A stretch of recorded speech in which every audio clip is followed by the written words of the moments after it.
Welcome to the launch of our second episode of the Emporia Public Schools Districts Podcast. I'm your host, Dr. Allison Anderson-Harder, Superintendent. This podcast is a way to provide students, staff, parents, and community members easy access to information on a variety of topics. As we dive into our second episode, I would like to introduce our guest, Judy Stanley, Assistant Superintendent of Teaching, Learning, and Student Services.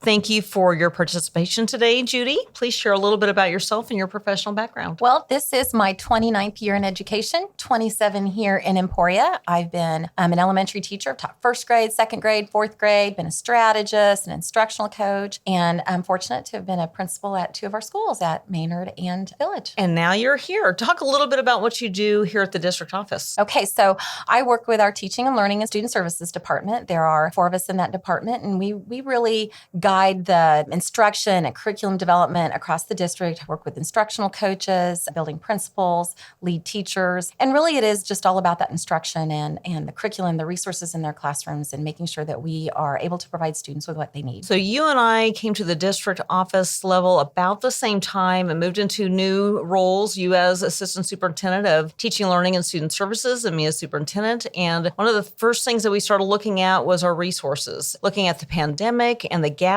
What are some of the first steps that you were taking as we started looking at that gap that we knew that learning loss that we've heard a lot about? One of the first things we did was look at research. John Hattie is a huge researcher and looks for strategies, action steps that have an impact on learning. And one of those things is that consistent curriculum and consistent resources across the district, essentially to make sure all students are getting the same level of instruction. And so that was our big piece. And we recognize that we have not done a resource adoption in the area of English language arts since 2008 and in math since 2013.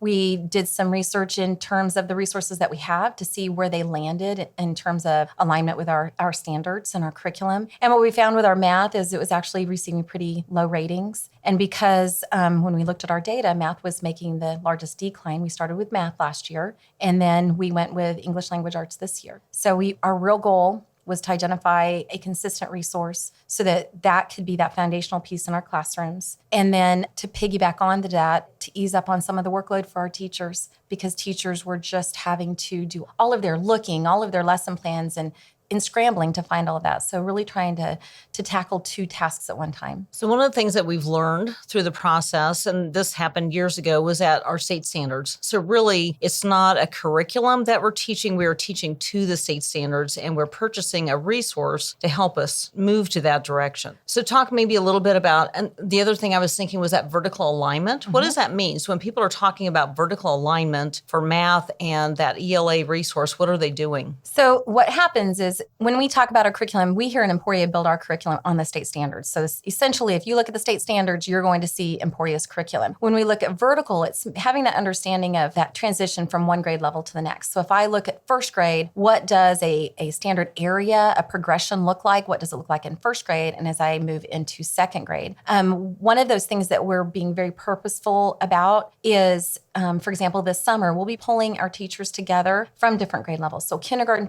lead teachers will have time with first grade lead teachers, and we can dig into those standards. And for example, this year we adopted math. We know there's some adjustments that we had to make. So that gives the kindergarten teachers the opportunity to share with the first grade teachers, here's where we are. This is what it looks like in kindergarten. And that gives the first grade teacher that background knowledge to know, well, okay, this is what I'm going to have to do in first grade. And then we'll do the same thing for every grade level. And the most important, really honestly, is from building elementary to secondary. So when we're talking 5th grade, having that time to visit with 6th grade, and 8th grade, having that time to visit with 9th grade. Because I think we believe some of our issues with the learning loss is we've had some gaps in there and not truly understanding what the expectation was of the previous grade level. Sometimes we think it's already been taught when it hasn't. So we want to make sure that piece is there. Well, and there were some standards that were possibly being taught more than once, and then other standards that were not. And then there were other grade levels that were trusting that, or other subject areas that were trusting that. So it's the duplication of standards, the lack of standards, also the level of understanding of a standard. So we when you're using different resources,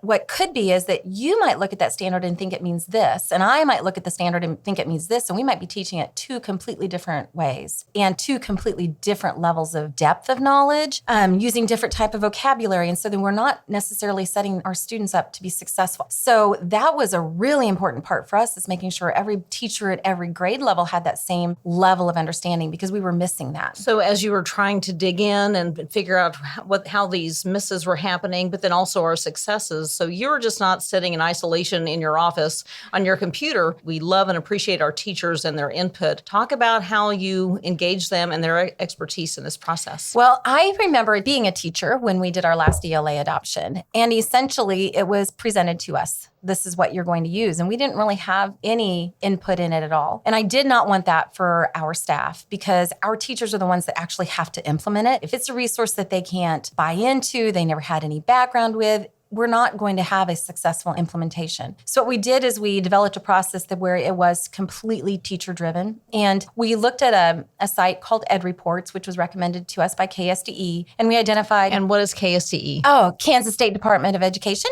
Thank you.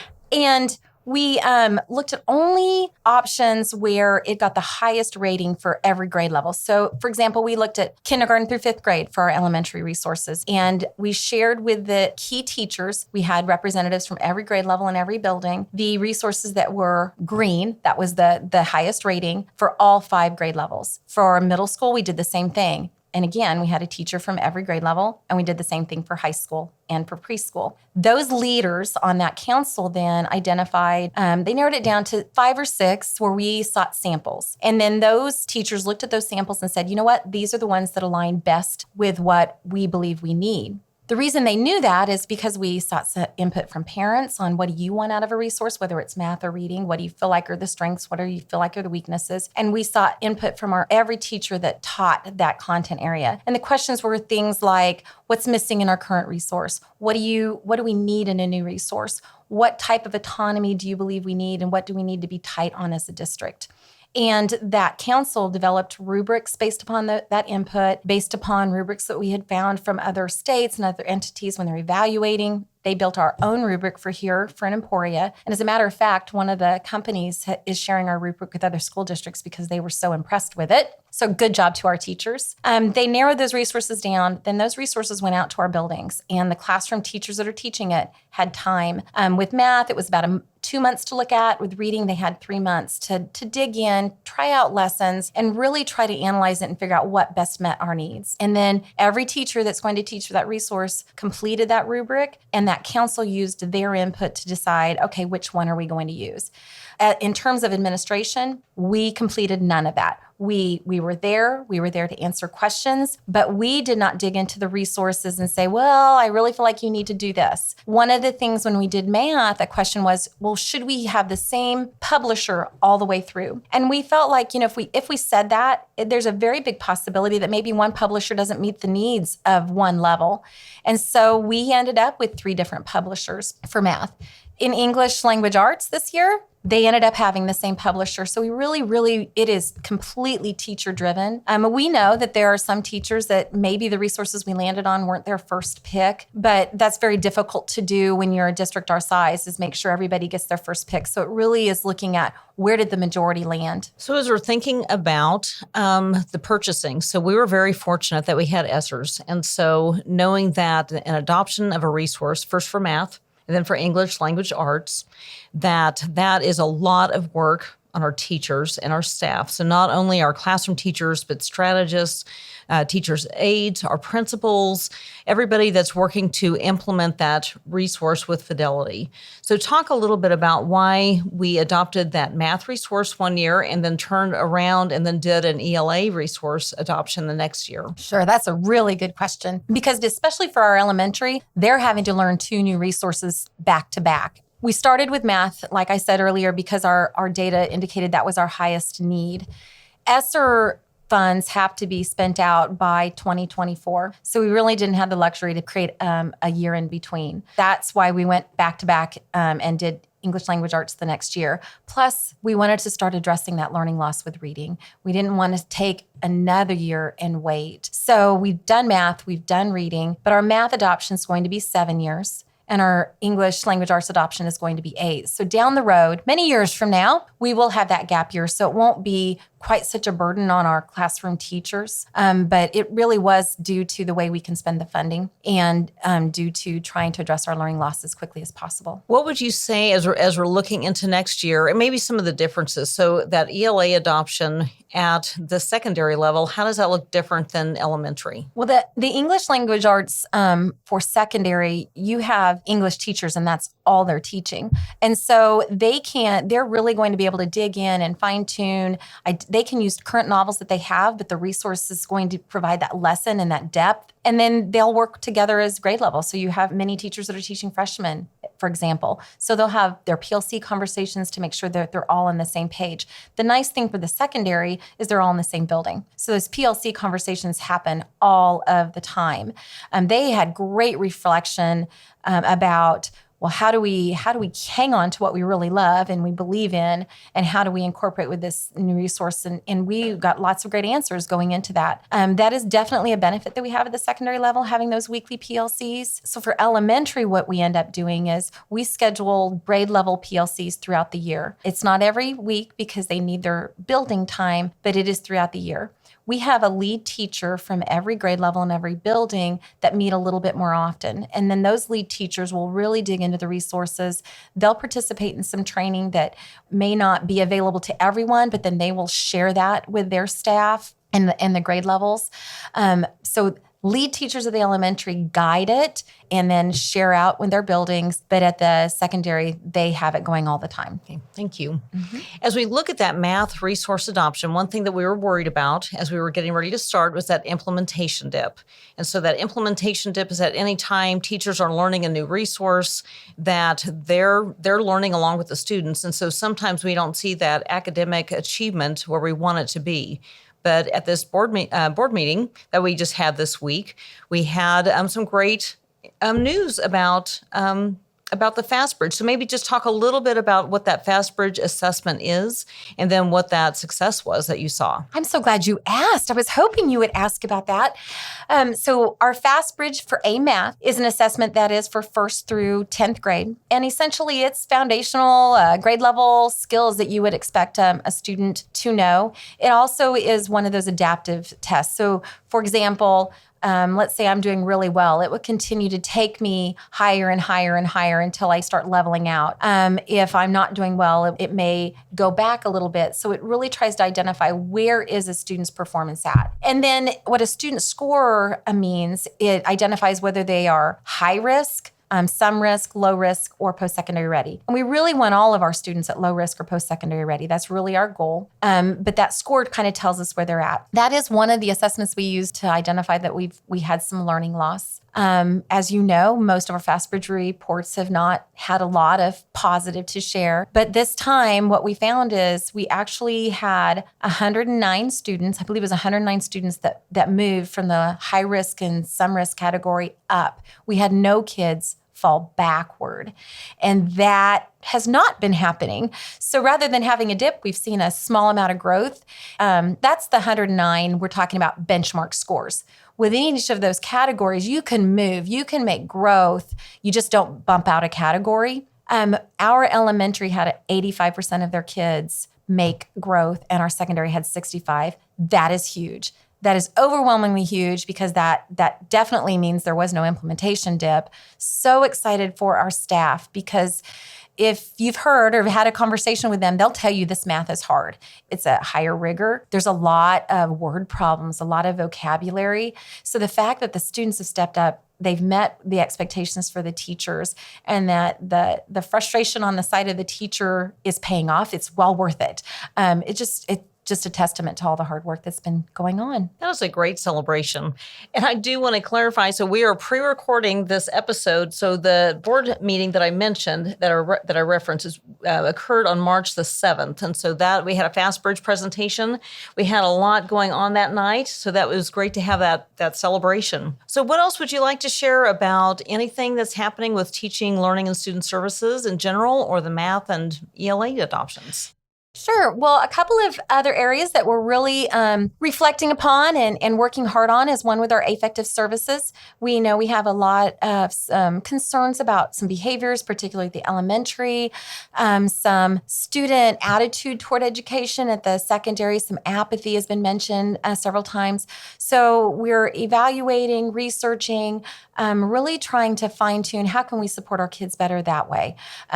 What tools do we need to put in our staff's hands to better address that? One of the things the high school would be participating in and jumping on board with everyone else this fall is capturing kids' hearts. Right now that's a K-8 adoption. Well, actually, let me clarify. Pre-K and the high school are all going to be capturing kids' hearts trained. We have a national showcase school right here in Emporia at Village Elementary. That's huge. There's only like 100 in the entire nation out of 10,000 schools. So really excited to be able to say we're pre-K-12. That's just one of the strategies that we're using. Our elementary student support specialists and principals have been meeting monthly to fine tune and look at different ways we can support our kids in the classroom. So that's an area that we've spent a lot of time on and will continue to spend time on. We're also reevaluating our support for students with second language. We've had more students move in this past year that have no English language at all, more than we've seen for quite some time. So we know we need to relook at how we've been providing those supports. So that's something that we're working on. And then we will be looking forward at future adoptions. And we really want a 7-year timeline for looking at resources and core resource adoptions. So looking ahead, okay, what comes next? When's the best time to do that? Is it science? Is it social studies? Are we looking at electives? But really mapping that out so that we don't get to where we were this time, where we didn't have a plan for how do we support teachers? How do we get resources in hands? So that'll be our next step. Well, and as you mentioned, making sure that we have the right resources in teachers' hands so that eases up their workload so they're not having to pull a lot of different resources from different areas. Exactly. There are a lot of good things online, but there are a lot of things that aren't necessarily what we want it to be. And I think that's really where we started moving to online resources because it just makes sense. That's technology and there's a lot out there, but it is really time consuming. I know I myself have found looking for a launch. Those are things that we put at the end of the lesson or professional development just to really end on a high note. And I'll look up and go, I've looked for an hour for something that's going to take 3 minutes. If I were a teacher and I'm trying to find the just right lesson that might be a 30-minute lesson, I could spend double that amount of time looking for it. So we don't want that. We don't need teachers to be doing that. They need to be focused on preparing for the lesson, getting the materials, and having a balance in their lives. So that's huge. And so while it sounded like a good idea, let's look at free, open educational resources. What we found is there's good, there's bad, and the workload is really intense on the classroom teachers. Well, it's great that we're moving toward a time when that workload can ease up and teachers can really focus on kids as they have been, but not put that back work. So all of that time behind the lesson before they're ready to start instructing. So going back to capturing kids' hearts, it's about relationships. We want our students, staff, parents, everyone, this is a district that we want them to feel that belongingness and that we value and respect everything that they're doing. I am a firm Capturing Kids' Hearts believer. I might have been part of Village when they got their first National Showcase School award. It really is 100% about relationships. It is that how do we interact with each other as adults? How do we interact with students? How do we support them? It actually creates a process where kids become self-managing. That's the biggest part of it, where kids start recognizing how to support each other. A funny little story, when I was at Village, I had 2 5th-grade girls that weren't getting along. And there's this thing called a social contract that you develop as a classroom. And it really becomes those things that we say we're going to honor, be respectful, listen, do our work, whatever the class comes up with. Well, these two young ladies felt like they needed their own social contract. So during recess one day, they wrote a social contract with each other, put it on their desks, and they would remind each other when they weren't getting along what they needed to be doing. So, it's a very powerful program. That is awesome. I'm glad you shared that story. And on that note, we will conclude our second episode. I would like to remind listeners that below is our podcast link. It's a link to an electronic form for anyone to provide feedback or ideas about the podcast you may have just listened to or share ideas for future podcasts. Our mission statement at Emporia Public Schools is that we engage, we empower, and we inspire. Please keep listening, and we will look forward to seeing you on the next episode.